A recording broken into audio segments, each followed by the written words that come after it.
അന്ന്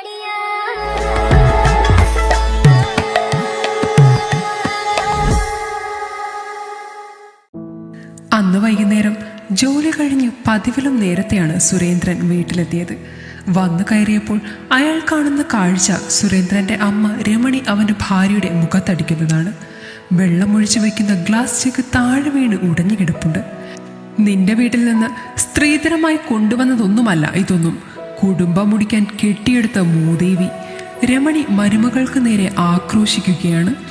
അടികൊണ്ട കവിൾ പൊത്തിപ്പിടിച്ച് വേദന സഹിക്കാനാവാതെ നിൽക്കുകയാണ് രേണുക. നല്ല രണ്ട് വർത്താനം തിരിച്ചു പറയാൻ തുടങ്ങുമ്പോഴാണ് അവൾ പടി കയറി വരുന്ന ഭർത്താവിനെ കാണുന്നത്. പറയാൻ വന്നത് വിഴുങ്ങി അവൾ സുരേന്ദ്രനെ നോക്കി. എന്താ അമ്മ ഇവിടെ? എന്തിനാ അമ്മ അവളെ തല്ലിയത്? തെല്ല് ഗൗരവത്തിൽ അവൻ ചോദിച്ചു. കണ്ടില്ലേ നിന്റെ ഭാര്യ ചെയ്തു വെച്ചിരിക്കുന്നത്? അവളുടെ വീട്ടിൽ നിന്ന് സ്ത്രീധനം കൊണ്ടുവന്ന പോലെയാ ഇവിടുത്തെ സാധനങ്ങൾ ഓരോന്നും ഉടച്ചു കളയുന്നത്. അത് ചോദിക്കാൻ ചെന്ന എന്നോട് ഇവൾ തട്ടിക്കയറാൻ വന്നേക്കുന്നു. ഇതൊക്കെ ചോദിക്കാൻ എനിക്കെന്താ അർഹതയെന്ന് കേട്ടപ്പോൾ അറിയാതെ ഒരെണ്ണം കൊടുത്തുപോയി. എൻ്റെ 2 ആൺമക്കളും എൻ്റെ മുഖത്ത് നോക്കി സംസാരിക്കാൻ ഒന്നും മടിക്കും. അപ്പോഴാ ഇന്നലെ കയറി വന്നവൾ എൻ്റെ മുഖത്ത് നോക്കി തറുതല പറയുന്നത്. നിന്റെ ഭാര്യയെ അടക്കി നിർത്തിയാൽ നിനക്ക് കൊള്ളാം, അല്ലെങ്കിൽ അവൾ ഇനിയും എൻ്റെ കയ്യിൽ നിന്ന് മേടിക്കും. ഒറ്റ ശ്വാസത്തിൽ രമണി പറഞ്ഞു നിർത്തി. സുരേട്ടാ, അമ്മ വെറുതെ ഒരു കാര്യവുമില്ലാതെയാണ് എന്നെ തല്ലിയത്. അടുക്കളയിൽ നിന്ന് ജഗ്ഗിൽ വെള്ളവുമായി ഞാൻ വരുമ്പോൾ അമ്മ ശ്രദ്ധിക്കാതെ എന്നെ വന്ന് തട്ടിയപ്പോഴാ കയ്യിൽ നിന്ന് ജഗ്ഗ് തറയിൽ വീണ് പൊട്ടിയത്. എന്നിട്ട് ഞാൻ നോക്കി നടക്കാഞ്ഞിട്ടാണ് എന്ന് പറഞ്ഞ് എൻ്റെ മെക്കിട്ട് കീറാൻ വന്നു. അമ്മ വന്ന് എൻ്റെ മേത്ത് തട്ടിയിട്ടാ ജഗ്ഗ് വീണതെന്നും ഞാൻ ശ്രദ്ധിച്ചു തന്നെ നടന്നതെന്നും ഞാൻ പറഞ്ഞപ്പോൾ തർക്കുത്തരം പറയുന്നോടി എന്ന് പറഞ്ഞു എന്നെ തല്ലി. മനഃപൂർവ്വം വന്ന് ഇടിച്ചതാണോന്നും എനിക്കിപ്പോൾ സംശയമുണ്ട്. കാരണം അമ്മ എന്നും എന്നോട് വഴക്കിടാൻ ഓരോ കാരണം കണ്ടുപിടിച്ചുകൊണ്ട് വരും. ദേഷ്യത്തോടെ രേണുക ഭർത്താവിനോട് പറഞ്ഞു. ഞാനും കുറച്ചായി ശ്രദ്ധിക്കുന്നു. അവൾ വന്ന് കയറിയപ്പോൾ തൊട്ട് അമ്മയ്ക്ക് ഓരോ പ്രശ്നങ്ങൾ ഉണ്ടാക്കാനേ നേരമുള്ളൂ. കല്യാണം കഴിഞ്ഞ് മാസമൊന്നും തികഞ്ഞിട്ടില്ല. ഇപ്പോഴേ ഇങ്ങനെയാണെങ്കിൽ ഇനി അങ്ങോട്ട് എന്തായിരിക്കും? ഇന്ന് അമ്മ അവളെ അടിച്ചത് ഞാൻ ക്ഷമിച്ചു. ഇനി എൻ്റെ ഭാര്യയുടെ ദേഹത്ത് അനാവശ്യമായി കൈവച്ചാൽ ഞാൻ ക്ഷമിച്ചെന്ന് വരില്ല. ഒരു പ്രശ്നം വേണ്ടല്ലോ എന്ന് കരുതിയാണ് ഞാൻ മിണ്ടാതെ പോകുന്നത്. പിന്നെ ഈ വീട് പുതുക്കി പണിതതും ഇവിടെ ഇരിക്കുന്ന സാധനങ്ങളുമൊക്കെ ഞാൻ അധ്വാനിച്ചു വാങ്ങിയതാ, അല്ലാതെ അമ്മയുടെ വീട്ടിൽ നിന്ന് കൊണ്ടുവച്ചതല്ലോ.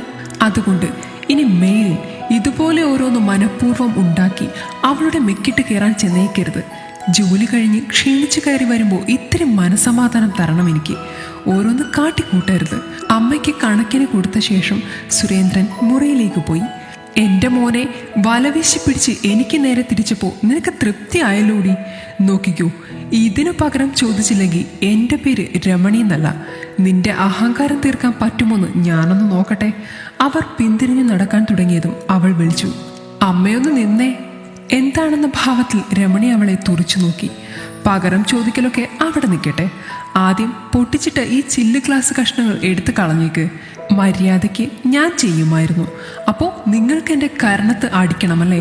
കാലിൽ കൊണ്ടു മുറിയുണ്ടെങ്കിൽ വേഗം എടുത്ത് കളയുന്നതാ അമ്മയ്ക്ക് നല്ലത്. ഇല്ലെങ്കിൽ ഇത് അമ്മയുടെയോ അമ്മയുടെ ഇളയ മോൻ്റെയോ കാലിൽ തന്നെ തുളച്ചു കയറും. തനിക്ക് പറയാനുള്ളത് പറഞ്ഞിട്ട് രേണുക മുറിയിലേക്ക് കയറിപ്പോയി. വേറെ നിവൃത്തിയില്ലാതെ രമണി അതെല്ലാം പെറുക്കിയെടുത്ത് കളഞ്ഞു.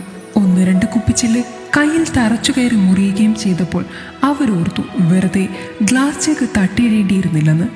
സുരേന്ദ്രൻ്റെയും രേണുകയുടെയും വിവാഹം കഴിഞ്ഞിട്ട് 2 ആഴ്ച കഴിഞ്ഞിട്ടേ ഉള്ളൂ. പ്രേമവിവാഹമായിരുന്നു ഇരുവരുടെയും. രേണുകയുടെ വീട്ടുകാർക്ക് എതിർപ്പില്ലായിരുന്നു. പക്ഷേ സുരേന്ദ്രൻ്റെ അമ്മയ്ക്കും അനിയൻ സുരേഷിനും ഈ ബന്ധത്തോട് താല്പര്യമില്ലായിരുന്നു. രമണിയുടെ സഹോദരൻ്റെ മോളെ കൊണ്ട് സുരേന്ദ്രനെ കെട്ടിക്കാനായിരുന്നു അവർക്കിഷ്ടം. അമ്മയുടെ താളത്തിനൊത്ത് തുള്ളുന്ന ഇളയ മകന് ചേട്ടൻ അമ്മയ്ക്കിഷ്ടമില്ലാത്ത വിവാഹം കഴിക്കുന്നതിന് എതിരായിരുന്നു. അതുകൊണ്ട് തന്നെ അമ്പലത്തിൽ വെച്ച് ലളിതമായൊരു ചടങ്ങിൽ അമ്മയും അനിയനും ഒന്നും ഇല്ലാതെ തന്നെ സുരേന്ദ്രൻ രേണുകയെ താലികെട്ടി. രേണുകയും കൊണ്ട് വീട്ടിൽ വന്നപ്പോൾ ലഭിച്ചത് ഊഷ്മളമായ സ്വീകരണമായിരുന്നില്ല. എങ്കിലും അവരതൊന്നും കാര്യമാക്കിയില്ല. സുരേന്ദ്രൻ സ്വന്തമായി വർക്ക്ഷോപ്പ് നടത്തുന്ന ആളാണ്. രേണുകയ്ക്ക് ഡേ കെയറിൽ കുട്ടികളെ നോക്കാൻ പോകുന്ന ജോലിയാണ്. അതുകൊണ്ട് രാവിലെ നേരത്തെ പോയി വൈകുന്നേരം നേരത്തെ വരാം. സുരേന്ദ്രൻ 10 മണിക്ക് പോയി വൈകിട്ട് 7 മണിക്ക് വരും. സുരേന്ദ്രൻ്റെ അച്ഛൻ 2 വർഷം മുമ്പ് അറ്റാക്ക് വന്നു മരിച്ചതാണ്. അനിയന് കൃഷിഭവനിലാണ് ജോലി. അമ്മയുടെ ഇഷ്ടമില്ലാതെ നടന്ന വിവാഹമായുണ്ട് രമണി ഇരുവരോടും മിണ്ടാൻ പോയില്ല. എന്നാൽ എന്തെങ്കിലും കാരണമുണ്ടാക്കി രേണുകയുടെ തട്ടിക്കയറാൻ കിട്ടുന്ന അവസരം അവർ പാഴാക്കാറുമില്ല. അങ്ങനെയാണ് ഇന്ന് കൈവാക്കിന് ഒത്തുവന്നപ്പോൾ അവർ രേണുകയെ മുഖത്തടിച്ചത്. അത് മകൻ കണ്ടുകൊണ്ട് വന്നത് രമണിക്ക് നാണക്കേടായെങ്കിലും അവരത് പുറമെ പ്രകടിപ്പിച്ചില്ല. മരുമകളെ വീട്ടിൽ നിന്ന് പുകച്ചു പുറത്ത് ചാടിക്കാൻ രമണി പഠിച്ച വിദ്യ 18 അടവും പയറ്റാൻ തുടങ്ങി. ഒടുവിൽ ഗതികെട്ട് സുരേന്ദ്രൻ അവരോട് വഴക്കിട്ടു. ഇത് എൻ്റെ അധ്വാനത്തിൽ പുതുക്കി പണിത വീടാണ്. അതുകൊണ്ട് ഇവിടെ എന്നെപ്പോലെ എൻ്റെ ഭാര്യയ്ക്കും അവകാശമുണ്ട്. ഓരോ ഉടായിപ്പ് കാണിച്ച് അമ്മ അവളെ ഇവിടുന്ന് ഓടിക്കാമെന്ന് വിചാരിക്കണ്ട. മകന്റെ ആ പ്രഖ്യാപനം അവർക്ക് നല്ലൊരു തിരിച്ചടിയായിരുന്നു. അതിനുശേഷം രമണിയൊന്ന് ഒതുങ്ങി. അവസരം കിട്ടുമ്പോൾ എന്തെങ്കിലും പ്രവർത്തിക്കാമെന്ന് കരുതി ഇരിക്കുമ്പോഴാണ് സുരേഷ് അക്കാര്യം അമ്മയോട് അവതരിപ്പിക്കുന്നത്. അമ്മേ, രമേശ് മാമന്റെ മോളെ കിട്ടാൻ എനിക്ക് സമ്മതമാണ്. അമ്മയ്ക്ക് രേഖ ഇവിടെ മരുമകളായിട്ട് വരണമെന്നല്ലേ ഉണ്ടായിരുന്നുള്ളൂ. അതിന് അവളെ ഞാൻ കല്യാണം കഴിച്ചാലും മതിയല്ലോ. അമ്മ അങ്ങനെ സങ്കടപ്പെട്ട് നടക്കുന്നത് കാണാൻ എനിക്ക് വയ്യ. ഏട്ടനോട് പറഞ്ഞ് എൻ്റെ കല്യാണം വേഗം നടത്താൻ അമ്മ പറ. സുരേഷിന്റെ വാക്കുകൾ അവർക്ക് പുതുജീവനേക്കി. നീ ആത്മാർത്ഥമായി പറഞ്ഞതാണോ മോനെ? ആ അമ്മേ. എങ്കിൽ വൈകിട്ട് സുരൻ വരുമ്പോൾ ഞാൻ പറയുന്നുണ്ട്. വൈകുന്നേരം വർക്ക്ഷോപ്പ് അടച്ച് 7 മണിയോടെ സുരേന്ദ്രൻ വീട്ടിലെത്തി. മോനെ, നമുക്ക് സുരേഷിന്റെ കല്യാണം നടത്തട്ടെ. അനുനയത്തിൽ രമണി മകന്റെ അടുത്ത് വന്നിരുന്നു. അതൊക്കെ അവന്റെ ഇഷ്ടമല്ലേ? അവൻ തന്നെയായിരുന്നു പറഞ്ഞത്. പെണ്ണ് വേറെ ആരുമല്ല, രേഖ തന്നെയാ. ഞാൻ രമേശ് ചേട്ടനെ വിളിച്ചു ചോദിച്ചപ്പോൾ ചേട്ടനും രേഖയ്ക്കും സമ്മതമാണെന്ന് പറഞ്ഞു. എങ്കിൽ അവന്റെ ഇഷ്ടം പോലെ നടക്കട്ടെ. ഇതൊക്കെ അമ്മ എന്തിനാ എന്നോട് പറയുന്നത്? അതു പിന്നെ നീയല്ലേ അച്ഛൻ്റെ സ്ഥാനത്ത് നിന്ന് അവൻ്റെ കല്യാണം നടത്താൻ? അതിന് എൻ്റെ കയ്യിൽ എവിടുന്ന ഇത്രയും പൈസ? ലോണൊന്നും എടുത്ത് ബാധ്യത വരുത്തി വയ്ക്കാൻ എനിക്ക് പറ്റില്ല. രേണുക ഗർഭിണിയാണ്. ഞങ്ങൾക്ക് തന്നെ ഞങ്ങളുടേതായ ചിലവുകൾ ധാരാളമുണ്ട്. ഓ, ഇപ്പൊ അങ്ങനെയാണോ കാര്യങ്ങൾ?